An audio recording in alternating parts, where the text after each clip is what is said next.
বিসমিল্লাহির রহমানির রহিম। আসসালামু আলাইকুম। আশা করি যে যেখানে আছেন আল্লাহ তাআলার অশেষ রহমতে অনেক অনেক ভালো আছেন।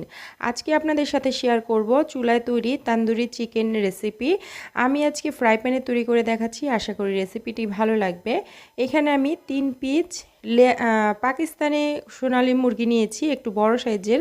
তবে আপনারা চাইলে কিন্তু এখানে ব্রয়লার মুরগি নিতে পারেন। ব্রয়লার মুরগি দিয়ে খেতে বেশি ভালো লাগে, কারণ ওইটার মাংসটা একটু বেশি হয়।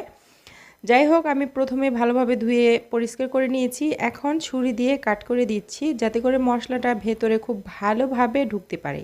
তো সবগুলো একইভাবে কেটে নিয়েছি। এখন এর মধ্যে দিয়ে দিচ্ছি স্বাদ অনুযায়ী লবণ, দিয়ে দিব এইখানে পেঁয়াজ বাটা। এখানে আমি 4 টেবিল চামচ পরিমাণে পেঁয়াজ বাটা দিয়েছি। তো এরপর বাদাম বাটা দিয়ে দিচ্ছি 2 টেবিল চামচ পরিমাণে। এরপর দিয়ে দিব এখানে কাঁচামরিচ বাটা 1 চা চামচ পরিমাণে। আদা রসুন বাটা দিয়ে দিচ্ছি 2 টেবিল চামচ পরিমাণে। প্রথমে আমি 1 চামচ দিয়েছিলাম, সেটা ভিডিওতে কেটে গেছে। এরপর 1 চা চামচ ধনে গুঁড়া, 1 চা চামচ জিরার গুঁড়া। এরপর দিয়ে দিচ্ছি এখানে 1/4 কাপ লিকুইড দুধের মধ্যে 1 টুকরা লেবুর রস মিশিয়ে রেখে দিয়েছিলাম, সেটা দিয়েছি। এরপর 1 টেবিল চামচ লাল মরিচের গুঁড়া আর 1 চা চামচ দিয়েছি গরম মশলার গুঁড়া। এখানে 1/2 চা চামচ চিনি ব্যবহার করেছি। এরপরে সামান্য একটু অরেঞ্জ ফুড কালার দিয়েছি, যাতে করে কালারটা দেখতে সুন্দর লাগে, সেই জন্য 1/2 চা চামচ গোলমরিচের গুঁড়া দিয়ে দিয়েছি। তো এরপর দিয়ে দিচ্ছি টমেটো সস 2 টেবিল চামচ পরিমাণে। এখন আমি এইখানে দিয়ে দিচ্ছি আচার। এখানে 1 টেবিল চামচ পরিমাণে জলপাই অথবা আমের আচার, যে কোনো আচার দিয়ে দিতে হবে তেল সহকারে। তো দিয়ে আমি হাত দিয়ে খুব ভালোভাবে এগুলোকে মেখে নিচ্ছি। আচ্ছা, আমি এখানে লিকুইড দুধ লেবু রস দিয়ে ব্যবহার করেছি, কারণ আমার হাতের কাছে টক দই ছিল না। আপনাদের হাতের কাছে টক দই থাকলে টক দই ব্যবহার করতে পারেন। তো এরপর আমি ভালো করে মেখে নিয়েছি। আর এখন উপর থেকে দিয়ে দিব 1 টেবিল চামচ পরিমাণে সরিষার তেল। তো এই তেলটা দিয়ে মিশানো খুব ভালোভাবে মেশানো না হলেও হবে। তো আমি হাত দিয়ে জাস্ট একটুখানি মিশিয়ে দিচ্ছি। এখন 1 ঘন্টার জন্য রেস্টে রেখে দেব। কমপক্ষে 1 ঘন্টা রাখতে হবে। হাতে সময় বেশি থাকলে আরও বেশি পরিমাণে রাখতে পারেন, এতে করে এটা খেতে আরও বেশি মজার লাগবে। তো আমি খুব ভালোভাবে এটাকে মশলাটা লাগিয়ে দিচ্ছি 1 ঘন্টা পরে।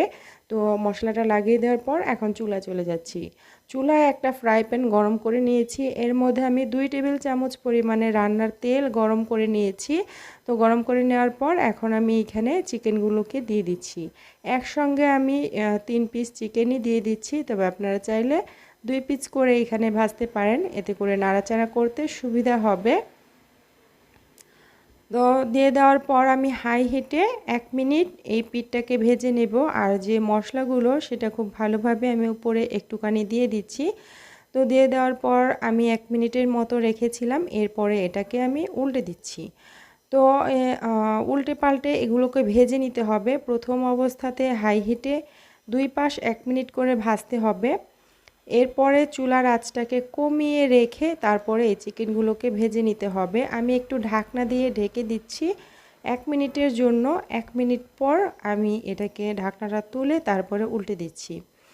তো এইখানে কোনো রকম পানি ব্যবহার করার দরকার নেই, কারণ এই যে আমি 2 টেবিল চামচ তেল দিয়েছি, এই তেলটা দিয়েই কিন্তু এই চিকেনটা ভাজা হয়ে যাবে। আর চিকেনের যে পানিটা ছেড়ে দেবে, ওই পানিটা দিয়ে কিন্তু চিকেনটা খুব ভালোভাবে সেদ্ধ হয়ে যাবে।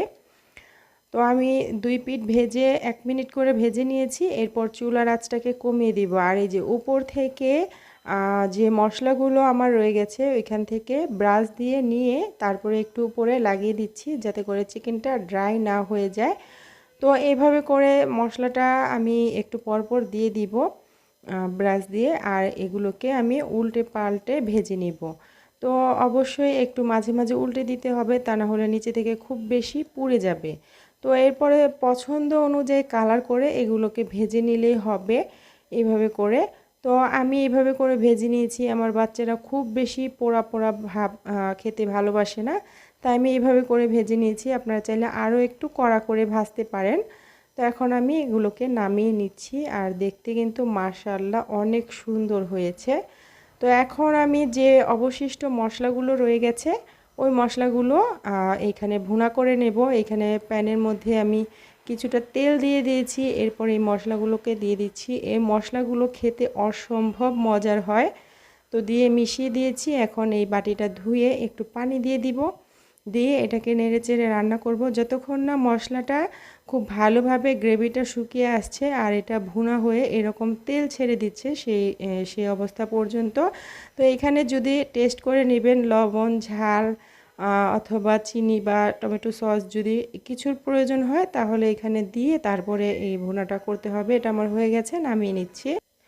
তো এখন আমি একটা প্লেটের মধ্যে নিয়ে নিচ্ছি আর এগুলো কিন্তু দেখতে মাশাআল্লাহ অনেক সুন্দর হয়েছে, খেতেও অসম্ভব মজার হয়েছে। বাসায় কিন্তু খুব সহজে ঘরোয়া মশলায় এগুলো তৈরি করা যায়।